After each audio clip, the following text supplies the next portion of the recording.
Science में आज हम देख रहे हैं अध्याय 6 जैव प्रक्रम। जैव प्रक्रम का मतलब है कि जीवों की शारीरिक क्रियाएं हैं या जीवों के अंदर जो क्रियाएं हैं वो किस तरह से चलती रहती हैं। तो बच्चों, आपको मालूम है कि हमारे चारों तरफ जो जीव हैं तो उनमें से कुछ चलायमान है, कुछ जो है स्थिर जीव हैं, या कुछ चीज़ें ऐसी हैं जो निर्जीव हैं।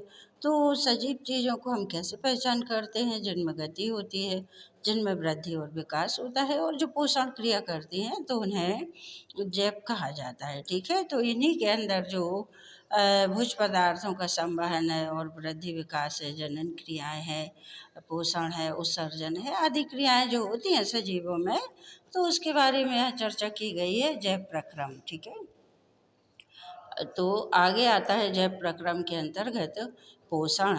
ठीक है, तो पोषण का मतलब है कि भोजन ग्रहण करना। तो जैसा कि हम जानते हैं कि प्रत्येक जीव को जीवित रहने के लिए भोजन की आवश्यकता होती है, उसे अपने दैनिक क्रियाकलापों के लिए और अपने शरीर के वृद्धि और विकास के लिए उसे पोषण की आवश्यकता होती है। ठीक है, तो यह ऊर्जा का ये जो स्रोत है वो हमें भोज्य पदार्थों से ही ऊर्जा प्राप्त होती है। ठीक है, अब सभी जीवों में पोषण की विधियां एक समान नहीं होती हैं। ठीक है, कुछ जीव अकार्बनिक स्रोतों से कार्बन डाइऑक्साइड और जल के रूप में सरल पदार्थ प्राप्त करते हैं, तो ये जीव स्वपोषी कहलाते हैं। ठीक है, जिनमें कि सभी हरे पौधे और कुछ जीवाणु भी इसमें आते हैं। ठीक है, सभी हरे पौधे ये क्या करते हैं? अकार्बनिक स्रोत यानी आसपास के वातावरण से ये कार्बन डाइऑक्साइड और जल के रूप में ये तरल पदार्थों को लेते हैं और उसे अपना भोजन प्रकाश संश्लेषण की क्रिया द्वारा ये बनाते हैं। ठीक है, इनका भोजन है ग्लूकोज या कार्बोहाइड्रेट। तो ये जीव स्वपोषी कहलाते हैं, जिसमें कि सभी हरे पौधे और कुछ जीवाणु आते हैं। अन्य जीव जटिल पदार्थों का उपयोग करते हैं। ठीक है, तो ये क्या कैसे करते हैं? इन जटिल पदार्थों को ये सरल पदार्थों में खंडित करते हैं। ठीक है, क्योंकि जटिल पदार्थों का पाचन नहीं हो पाता सुगमता से, तो इन्हें सरल पदार्थों में खंडित किया जाता है। सरल पदार्थों में खंडित करके इन भोजन का ही पाचन इनमें आसानी से हो जाता है। ठीक है, तो जटिल पदार्थों को सरल पदार्थों में खंडित करने के लिए जैव उत्प्रेरक जो होते हैं, जिन्हें एंजाइम कहा जाता है। ठीक है, जैव उत्प्रेरक जो होते हैं, तो उत्प्रेरक का मतलब होता है कि क्रिया की गति को ये तेज कर देते हैं, तो इन्हें एंजाइम कहा जाता है। ठीक है, तो विषम पोषी उत्तरजीविता के लिए, उत्तरजीविता यानी अपने आप को जीवित रखने के लिए और वृद्धि और विकास के लिए प्रत्यक्ष या परोक्ष रूप से स्वपोषी पर आश्रित होते हैं। स्वपोषी यानी पेड़ पौधे, तो वो विषम पोषी जीव अपने आप को जीवित रखने के लिए डायरेक्ट या इनडायरेक्ट रूप से ये स्वपोषी यानी पौधों पर ही आश्रित होते हैं। जंतु और कवक किसी प्रकार के विषम पोषी जीवों में सम्मिलित माने जाते हैं। ठीक है बच्चों, तो जैसे आपको जानकारी है कि प्रकाश संश्लेषण की क्रिया में पौधे क्या करते हैं? वातावरण से कार्बन डाइऑक्साइड लेते हैं, जमीन से जल लेते हैं और क्लोरोफिल इनकी पत्तियों में होता है। ये सूर्य के प्रकाश की उपस्थिति अर्थात तो पौधे दिन में अपना भोजन बनाते हैं। दिन में सूर्य के प्रकाश की उपस्थिति में ये आसपास के वातावरण से कार्बन डाइऑक्साइड लेते हैं, जल जल इनमें जड़ों द्वारा आता है और क्लोरोफिल इनकी पत्तियों में होता है। तो इस तरह से भोजन बनाते हैं। भोजन ग्लूकोज कहलाता है। ठीक है, जिसका सूत्र है C6H12O6 प्लस 6O2। तो मुख्य उत्पाद इनका है ग्लूकोज और सह उत्पाद के रूप में ऑक्सीजन इनमें निर्मित होती है और जल भी इनमें निर्मित होता है, जो कि इनकी कोशिकाओं में आगे काम आ जाता है। ठीक है, तो इस तरह से बच्चों स्वपोषी पोषण में जो पौधे होते हैं वह अकार्बनिक पदार्थों से अपना पोषण प्राप्त कर लेते हैं या अपना भोजन स्वयं बना लेते हैं। ठीक है, आगे हम देख रहे हैं कि रंध्र क्या होते हैं। ठीक है, तो पत्तियों पर जो सूक्ष्म छिद्र पाए जाते हैं, पत्तियों की सतह पर जो सूक्ष्म छिद्र होते हैं, तो ये मतलब क्या है? गैसों, कार्बन डाइऑक्साइड का और ऑक्सीजन का ही आदान प्रदान करते हैं और गैस प्रकाश संश्लेषण के लिए जो गैसों का आदान प्रदान होता है वो अधिकांश इन्हीं छिद्रों के द्वारा होता है। ठीक है, तो ये छिद्र क्या होते हैं कि ये द्वार कोशिकाओं से घिरे रहते हैं, ठीक है। छिद्र के दोनों तरफ द्वार कोशिकाएं होती हैं, और जब द्वार कोशिकाओं में आसपास की सहायक कोशिकाओं से पानी आ जाता है और ये फूल जाती हैं, तो फूलने से इनमें तनाव होता है, और तनाव होने से खिंच जाती हैं। खिंचने से क्या होता है कि ये इनके द्वार या रंध्र खुल जाते हैं, ठीक है। और जब द्वार कोशिकाओं का पानी निकल जाता है, सहायक कोशिकाओं में चला जाता है, तो ये सिकुड़ जाती हैं, ठीक है। ये शिथिल हो जाती हैं यानी सिकुड़ जाती हैं, और जैसे ये दोनों द्वार कोशिकाएं सिकुड़ती हैं, तो ये आपस में ये पास पास आ जाती हैं, और स्टोमेटा का छिद्र जो है वो बंद हो जाता है, ठीक है।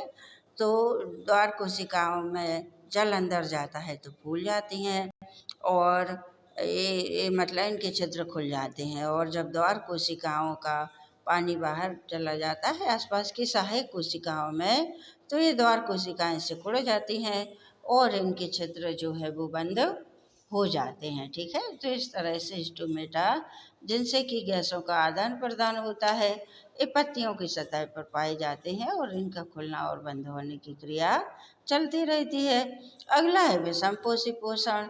तो प्रत्येक जीव पर्यावरण के लिए अनुकूलित होता है, अपने पर्यावरण के लिए, यानी प्रत्येक जीव का एक स्वभाव होता है कि वह पर्यावरण के अनुसार अपने आप को अनुकूल कर लेता है, उसके अनुसार अपने आप को ढाल लेता है।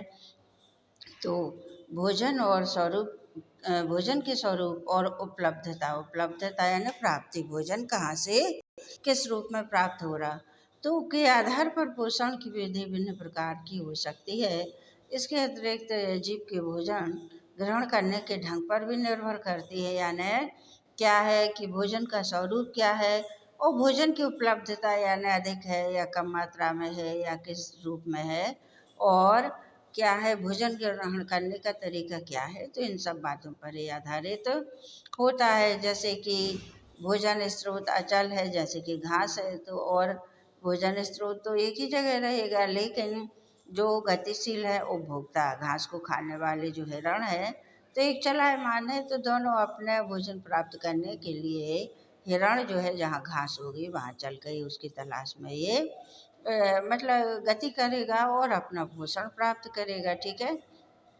अब जैसे गाय और शेर हैं, तो ये किस पोषण उपकरण का उपयोग करते हैं, गाय और शेर दोनों चलायमान है, तो गाय का शिकार शेर कर लेता है अपने पोषण के लिए, तो ये दोनों इस तरह से दोनों में संघर्ष वाली प्रक्रिया होती है, यानी गाय अपने आप को शिकारी से बचाने का प्रयास करती है। तो इस तरह से कभी कभी जो भोज्य पदार्थ है वह है अपने आप को सुरक्षित रखने का प्रयास करता है, ठीक है।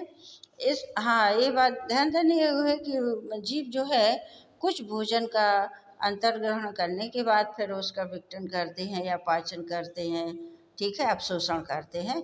लेकिन कुछ जीव ऐसे होते हैं जैसे फफूंदी है, यीस्ट और मशरूम है, ये भोजन को पहले ही शरीर के बाहर विघटित कर लेते हैं, और विघटित होने के बाद जब भोजन तरल पदार्थ में बदल जाता है तो उसका ये अवशोषण कर लेते हैं, ठीक है।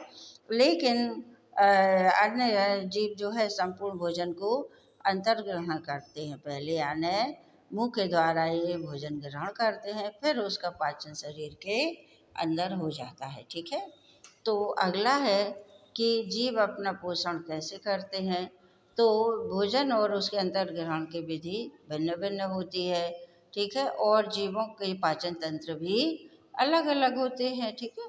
एक कोषीय जीवों में भोजन जो है संपूर्ण सतह से लिया जा सकता है। एक कोष के जीवों में, जैसे इधर हम अभी अमीबा को देख सकते हैं, ठीक है, तो अमीबा में भोजन ग्रहण करने के लिए कोई विशिष्ट अंग नहीं होता है। जैसे हम मनुष्यों में भोजन ग्रहण के लिए मुंह होता है, ऐसे अमीबा में भोजन ग्रहण के लिए कोई अलग से स्पेशल या विशिष्ट कोई अंग नहीं होता।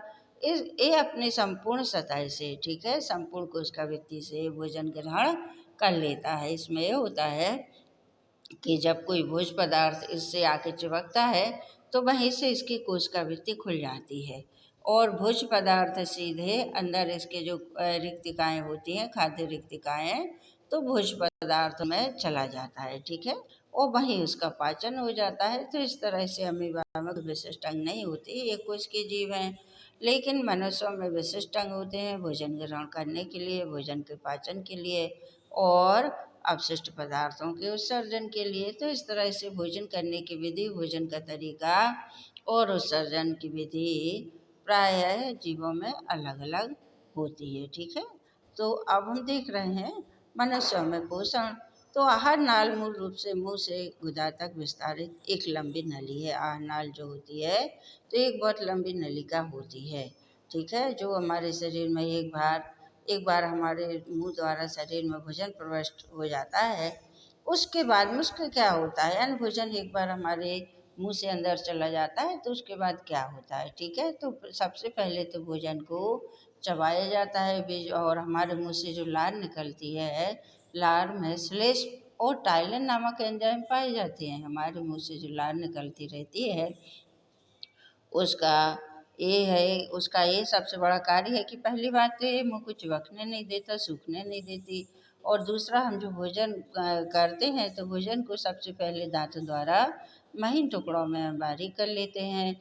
तो इसमें लार में जो श्लेष्म और टाइलिन नामक एंजाइम होते हैं, तो श्लेष्म जो है भोजन को चिकना बनाती है और टाइलिन जो है भोजन को मीठा करता है। ठीक है, तो इस तरह से भोजन जब महीन हो जाता है तो इसके बाद एक रसिका से होता हुआ काहे में जाता है, आमाशय में जाता है। ठीक है, यानी आगे भोजन धीरे धीरे बढ़ता जाता है। ठीक है, तो आहार नाल जो होती है ये बहुत ही लचीली और कोमल होती है, तो इसलिए भोजन को गीला किया जाता है। ठीक है, और एक बार क्या हो जाता है कि भोजन जैसे हमारे आमाशय में पहुंचता है तो आमाशय की दीवार आमाशय के अंदर की दीवार जो है बहुत ही चिकनी होती है, क्योंकि उस पर म्यूकस होता है। ठीक है, आमाशय के अंदर की दीवार बहुत ही चिकनी होती है क्योंकि उसके अंदर म्यूकस चढ़ा होता है। तो म्यूकस के होने से क्या होता है कि भोजन आमाशय के अंदर की दीवार से चिपकता नहीं है। ठीक है, और आमाशय में बहुत से पाचक एंजाइम जिन्हें कि जठर रस या आमाशयी रस बोला जाता है, तो ये स्रावित होते रहते हैं, जिसमें कि HCl है। HCl का कार्य क्या है, HCl यानी हाइड्रोक्लोरिक अम्ल।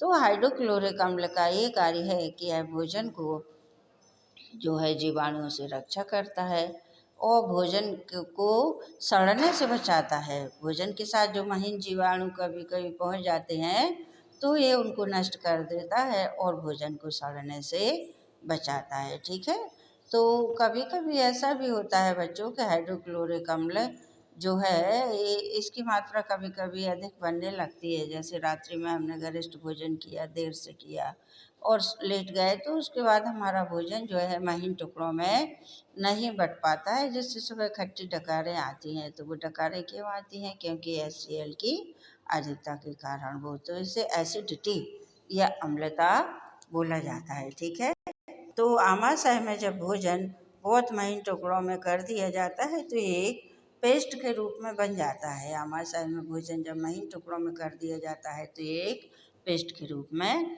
बन जाता है। और इसी में अग्नाशयी रस और यकृत से पित्त रस इसमें मिल जाते हैं। छोटी आंत में जाने से पहले अग्नाशय से अग्नाशयी रस और उस यकृत से पित्त रस इसमें मिल जाते हैं। ठीक है, तो इसके बाद में भोजन छोटी आंत में पहुंचता है।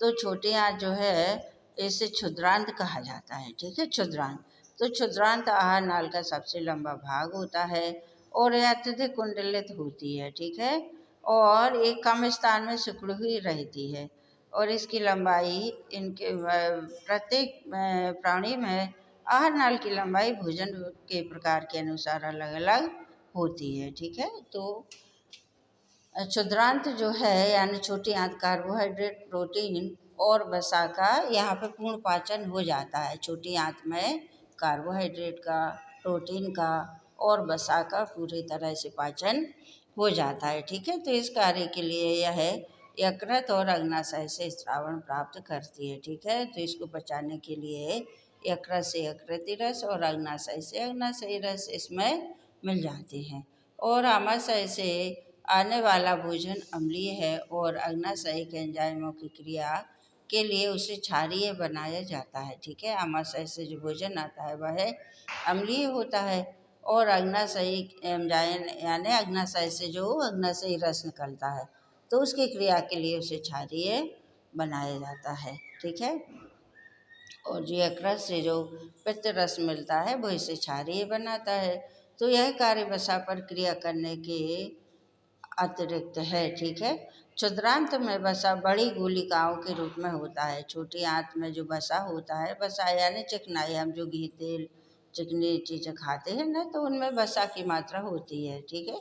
तो क्षुद्रांत में वसा बड़ी गोलियों के रूप में होता है, जिससे उस पर एंजाइम का कार्य करना मुश्किल हो जाता है। चिकनी गोलियों के रूप में ही होता है, तो एंजाइम का कार्य करना इस पर मुश्किल हो जाता है। तो क्या करते हैं कि जो पित्त लवण होते हैं, पित्त से जो रस निकलते हैं, पित्त लवण, इन्हें ये छोटी गोलिकाओं में खंडित कर देते हैं। ठीक है। छोटी छोटी गोलियों में ये तोड़ देते हैं। अब इससे एंजाइम जो है वो इस पर अच्छी आसानी से क्रिया कर लेते हैं। ठीक है। यह साबुन का मैल पर एमल्सीकरण की तरह है। तो यह क्रिया कैसी होती है कि जैसे साबुन मैल को चारों तरफ से घेर लेती है और उस पर धीरे धीरे अपनी क्रिया करके मैल के दाग धब्बों को हटा देती है, तो उसी तरह से वसा को छोटी छोटी गोलिकाओं में खंडित करना और उस पर एंजाइम की क्रिया करना, यह बिल्कुल उसी तरह से है जैसे कि साबुन कपड़ों से मैल को हटाती है। तो इसी तरह से एंजाइम जो है अग्नाशयी रस से जो एंजाइम निकलता है, तो यह एंजाइम वसा को छोटी छोटी गोलियों में तोड़ता है और फिर उसे महीन करके उसे पाचन योग्य बना देता है। ठीक है। अब है पचित भोजन जो है आंत की भित्ति अवशोषित कर लेती है। अब जो भोजन कार्बोहाइड्रेट है, प्रोटीन है और वसा है, तो इसमें छोटी आंत में इसका पूरी तरह से पाचन हो जाता है। ठीक है। तो यह है, अब पाचन होने के बाद में जो छोटी आंत की जो अंदर की जो भित्ति है, वह भोजन से पोषक तत्वों को अवशोषित कर लेती है यानी सोख लेती है। ठीक है। आमाशय की अंदर की भित्ति पर रक्त केशिकाएं एक जाल के रूप में फैली रहती हैं पूरे आमाशय उसमें, छोटी आंत में। तो छोटी आंत के अतिरिक्त आस्तर पर अनेक कुंडल अंगुली जैसे उभर्त होते हैं, जैसे दीर्घरोम कहते हैं, यानी छोटी आंत के अंदर का जो अस्तर होता है, तो छोटे छोटे उभार या प्रवर्ध होते हैं। ठीक है। जिन्हें दीर्घरोम कहा जाता है, यानी बिल्कुल महीन उभार होते हैं। ये अवशोषण का सतही क्षेत्रफल बढ़ा देते हैं। क्या करते हैं, इससे छोटी आंत फैलती है, सिकुड़ती है, फैलती है, सिकुड़ती है। ठीक है। तो दीर्घरोम में रुधिर वाहिकाओं की बहुतायत होती है, यानी बहुत अधिक मात्रा में इसमें रुधिर वाहिकाएं होती हैं, जो भोजन को अवशोषित करके शरीर की प्रत्येक कोशिका तक ये पहुंचाती हैं। तो ये छोटी आंत से यह भोजन में से पोषक तत्वों को ये सोख लेती हैं और उसे हमारे शरीर की प्रत्येक कोशिका तक पहुंचाती हैं। यहाँ इसका उपयोग ऊर्जा प्राप्त करने, नए ऊतकों के निर्माण और पुराने ऊतकों की मरम्मत में होता है। ठीक है। तो यहाँ इनका उपयोग क्या होता है कि ऊर्जा प्राप्त करने, नए ऊतकों का निर्माण और पुराने यानी भोजन से जो ऊर्जा बनती है। ठीक है। तो वो पोषक तत्वों से ऊर्जा प्राप्त करने, नए ऊतकों को यानी कुछ नई नई कोशिकाओं के निर्माण में, और जो पुरानी कोशिकाएं हैं उनकी मरम्मत में ऊर्जा का उपयोग किया जाता है। बिना पचा भोजन बड़ी आंत में भेज दिया जाता है। अब जो भोजन से पोषक तत्वों को सोख लिया रुधिर केशिकाओं ने, तो भोजन अब बड़ी आंत में पहुंच जाता है, जहाँ दीर्घरोम इस पदार्थ में से जल का अवशोषण कर लेते हैं। ठीक है। दीर्घरोम जो होते हैं वह बड़ी आंत में जल का अवशोषण कर लेते हैं। अन्य पदार्थ गुदा द्वारा शरीर से बाहर निकाल दिए जाते हैं। इस वर्ज्य पदार्थ का बहिर्क्षेपण गुदा अवरोधनी द्वारा नियंत्रित किया जाता है। ठीक है। और जो अपशिष्ट पदार्थ या व्यर्थ पदार्थ होते हैं उन्हें हमारे शरीर द्वारा बाहर निकाल दिया जाता है। तो इस तरह से भोजन का हमारी जो है छोटी आंत में भोजन का अवशोषण हो जाता है, पोषक तत्वों का, और बड़ी आंत में जल का अवशोषण हो जाता है। इसके बाद जो अपशिष्ट पदार्थ बचते हैं जिनमें पोषक तत्व बिल्कुल नहीं होते, उनको शरीर से बाहर निकाल दिया जाता है। ठीक है बच्चों। अब हम आगे देख रहे हैं कि भिन्न पदार्थों भिन्न पथों द्वारा यानी भिन्न भिन्न मार्गों द्वारा किसका ग्लूकोज का विखंडन किस रूप में होता है। ठीक है, तो हम जीवों में पोषण की चर्चा में हम देख चुके हैं कि जिन खाद्य पदार्थों का अंतर्ग्रहण पोषण प्रक्रम के लिए होता है, कोशिकाएं उनका उपयोग जैव प्रक्रम के लिए ऊर्जा प्रदान करने के लिए करती हैं। ठीक है, यानी जो खाद्य पदार्थ हम लेते हैं अपने पोषण में, तो कोशिकाएं उनका उपयोग हमारे शरीर की क्रियाओं को चलाने के लिए और ऊर्जा प्रदान करने के लिए, ऊर्जा प्राप्त करने के लिए कर लेती हैं। कुछ जीव ऑक्सीजन का उपयोग ग्लूकोज को पूरी तरह कार्बन डाइऑक्साइड और जल में विखंडित करने के लिए करते हैं। कुछ जीव जो हैं तो वह ऑक्सीजन का उपभोग किस रूप में करते हैं, ग्लूकोज को पूरी तरह से कार्बन डाइऑक्साइड और जल में विखंडित करने के लिए करते हैं। ठीक है, यानी ग्लूकोज का पाचन करते हैं। जबकि कुछ अन्य जीव दूसरे पद का उपयोग करते हैं जिसमें ऑक्सीजन प्रयुक्त नहीं होती। ठीक है, कुछ जीव जो कि जिन्हें ऑक्सीजीवी कहा जाता है, ऑक्सीजन का उपयोग करते हैं जो ग्लूकोज को पचाने में, तो उन जीवों को ऑक्सीजीवी कहा जाता है। तो इस क्रिया द्वारा कार्बन डाइऑक्साइड जल और ऊर्जा बनती है। और कुछ जीव ऐसे होते हैं जो ऑक्सीजन का उपयोग नहीं करते, ठीक है, ग्लूकोज को पचाने में, तो इन्हें अनाक्सीजीवी कहा जाता है। ठीक है, तो यहाँ हम देख रहे हैं कि इन सभी अवस्थाओं में पहला चरण जो है ग्लूकोज एक 6 कार्बन वाले अणु का 3 कार्बन वाले अणु पायरुवेट में विखंडन हो जाता है। ठीक है, ग्लूकोज जो है C6 H12O6, तो कार्बन की मात्रा कितनी है, 6 कार्बन अणु, तो इसका जो विखंडन जो है पायरुवेट में हो जाता है। ठीक है, पायरुवेट में इसका विखंडन हो जाता है। ठीक है, तो पायरुवेट जो है वो होता है, उसका 3 कार्बन वाला अणु होता है और यह सब कार्य कहाँ होता है, कोशिका द्रव्य में। ठीक है, इसके बाद में क्या होता है, पायरुवेट इथेनॉल तथा कार्बन डाइऑक्साइड में परिवर्तित हो जाता है। पायरुवेट जो है वो इथेनॉल और कार्बन डाइऑक्साइड में बदल जाता है। तो यह प्रक्रम किण्वन के समय ईस्ट में होता है और यह क्रिया कहाँ होती है, किण्वन के समय ईस्ट में होती है, क्योंकि यह प्रक्रम वायु की अनुपस्थिति में होता है। ठीक है, तो इसे अवायवीय श्वसन क्या कहा जाता है, इसे अवायवीय श्वसन कहा जाता है। तो पायरुवेट का विखंडन ऑक्सीजन का उपयोग करके माइटोकॉन्ड्रिया में होता है। ठीक है, तो इस प्रकार 3 कार्बन वाले ग्लूकोज से, हाँ, तो यह प्रक्रम 6 कार्बन वाले ग्लूकोज से इसमें 3 कार्बन वाला पायरुवेट बन जाता है और पायरुवेट का विखंडन जो है वो किस में होता है, इथेनॉल में और कार्बन डाइऑक्साइड में बदल जाता है, जिसे अवायवीय श्वसन कहा जाता है। ठीक है बच्चों।